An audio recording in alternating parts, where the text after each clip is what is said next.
This lecture will cover the tasks of a toddler. In other words, some of our communicative beginnings as we move on from Chapter 1, and we're going to talk about some basic, important theoretical concepts as we move forward and talk about how young children communicate. In order to look at this, we have to know a couple of important definitions. Now, phonology looks at specifically phonetic units and particular sounds. So these are the vowels and the consonants that we use. Now, morphology, this is the study of the smallest unit of language standing by itself with a recognized meaning. So the best examples that we have of this would include prefixes like un or ill, or suffixes like ing or ness. When we look at syntax, we look at the word order and rules like noun and then verb, or adjective and then noun. Of course, these are variable by language because we all know that in some languages, for example, you might have a noun and then an adjective. But in any case, that's what syntax refers to. It refers to our word order and rules. Or let's say whether the word the is feminine or masculine, as in some languages, like French or Spanish, for example, any Romance language has distinctive types of words, for the. So el or la or il in some languages. And then grammar, of course, is different than that. These are our written and spoken utterances, and these describe our rules of syntax. Some grammar errors that we often hear with toddlers, we see overregularization. So we'll have the tendency to make language, like regularize rules. That's why we call it overregularization. So we'll use past tenses like ed on a verb ending. So he doed it, or we'll say mouses or deers, because we just have cracked the code, so to speak. We figured out, well, that's how you make something more than one. You put an S on the end, or you put an ed on the end to mean that it already happened, and so we tend to overregularize. In terms of inflection or grammatical markers, such as our plurals or a change in pitch or loudness of voice, these are also kind of rules of grammar that we learn. So, for example, when we ask a question, our voice goes up. Do you have any cookies? There's a specific kind of inflection that we tend to use. And then semantics, this is the study of meanings that we associate with words and the acquisition of vocabulary. So not just the words that we use or the vocabulary that we use, but the meanings that we associate with those words. So, for example, whatever and whatever have two totally different meanings. One is sarcastic, and so that would be something that we would look at when we study semantics. Now, pragmatics, this is how we use language effectively in a social context. So we have varying speech patterns depending on our social circumstances. To my sister, I might say, hey, what's up? But to my boss, I might say, good morning, how are you? Because these are language patterns that depend, or speech patterns that depend on our social circumstances. This would also include nonverbal types of signals that we use in terms of communication. So, for example, bowing or nodding your head, kissing somebody on one cheek and then the other cheek. All of those things are forms of pragmatic communication that relate to how we use language effectively in our social context.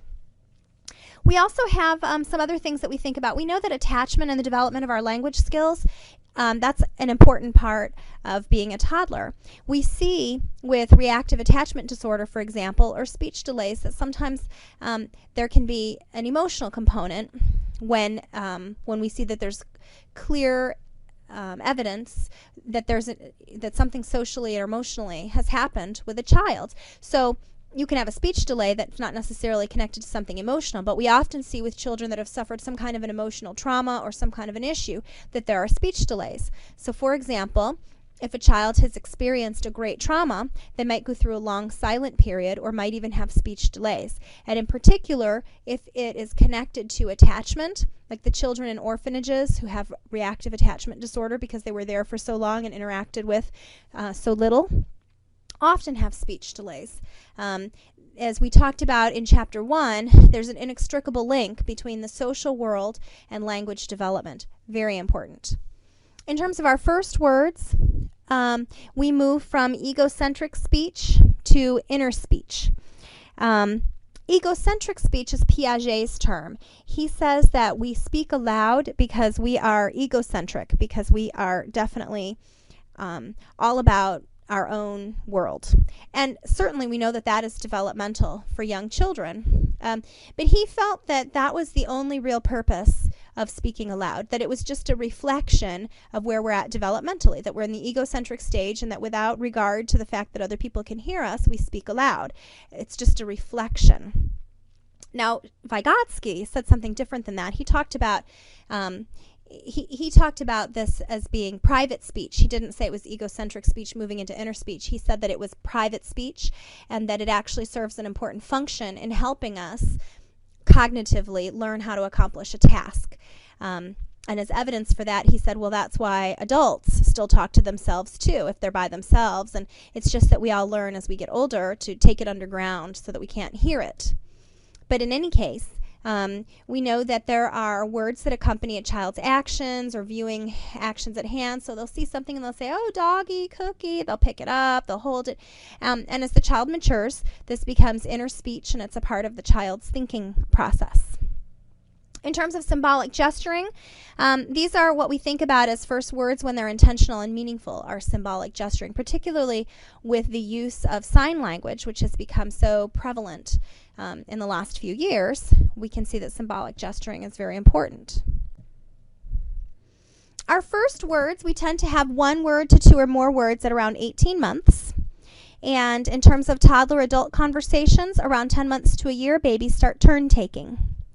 Our negatives, generally when we first use negatives, it's to indicate non-existence. So, for example, we'll say, no cookie, meaning there is no cookie there. But then later on, we use negatives to denote rejection. No bath, no bed, no nap, no crib. So that's kind of the thing that comes next. And then denial. Did you eat the cookie? No. and just denial, as in negotiating something and wishing to deny what could potentially come next. In terms of aids to toddler speech development, some things that we can do with toddlers to develop their speech. We know that we learn language through music. I bet many of us learned the months of the year, the books of holy text, and other important concepts that we carry with us into adulthood that we've learned through music. So that's a very powerful aid in terms of learning language and keeping something permanent in our heads. Symbolic play helps children develop their speech. Friendship, of course, any kind of social interaction promotes language. We learn from our parents. We introduce toddlers to books, again, at a very early age. We talked about reading to newborns. Novelty and electronic books, all those fantastic new books that have, all sorts of bells and whistles. You press a little button and Thomas goes peep, peep, or Scooby-Doo goes Scooby-Doo, or whatever other sounds that they make. Children find those very interesting. And then scribbling also is something that we think helps toddlers' speech. So adult language techniques that can be really helpful for young children are listed here. So labeling oneself, such as saying I'm mommy or I'm daddy instead of I or me in speech. So for example, well, mommy's going to answer the door. Limiting topics and sentences. Sometimes if there are too many things going on in a sentence, it may be hard for a child of this age to follow. And using short and simple sentences in general is also helpful. Repetition is key. You can expand or recast children's one-word or unfinished utterances. So for example, if a toddler says kitty, then the parent offers, well, kitty's name is Fluff. And also using a wide range of voice frequencies to gain the child's attention and initiate a communication exchange is helpful. Carrying both sides of an adult-child conversation, so the child asks questions and then answers the questions. This technique is most used with infants, but it's common during the toddler period. The adult is modeling some kind of a social exchange. So it sounds a little bit like, do you want a cookie? I know you want a cookie. The cookie is so delicious. The cookie is so delicious. So there's, you're carrying both sides of the conversation. And then echoing a child's invented word. Many toddlers adopt a special word for a certain object, and the whole family may use the child's word in conversational exchanges also. Um, this is something that is considered to be most appropriate for parents and only occasionally appropriate for caregivers, because really we do want children to learn correct words too.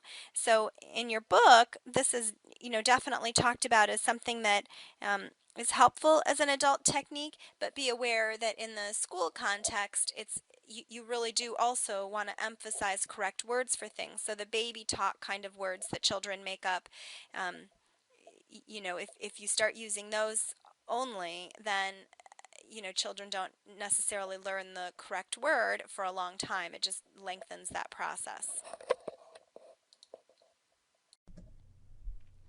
We do need to recognize that there are some differences in language growth.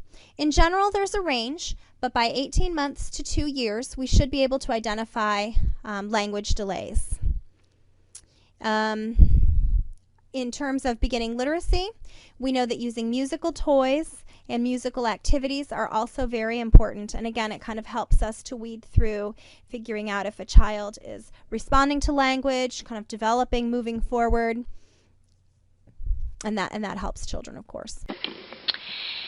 So my final thought for this chapter is to just really think through how we are supporting toddlers in their capacity to grow. We know that toddlers can thrive in and out of the classrooms. We've got lots of opportunities for them to grow and learn. We want them to be in a language-rich environment, to have great social interactions and opportunities to play so that they can learn about cause and effect and problem solving.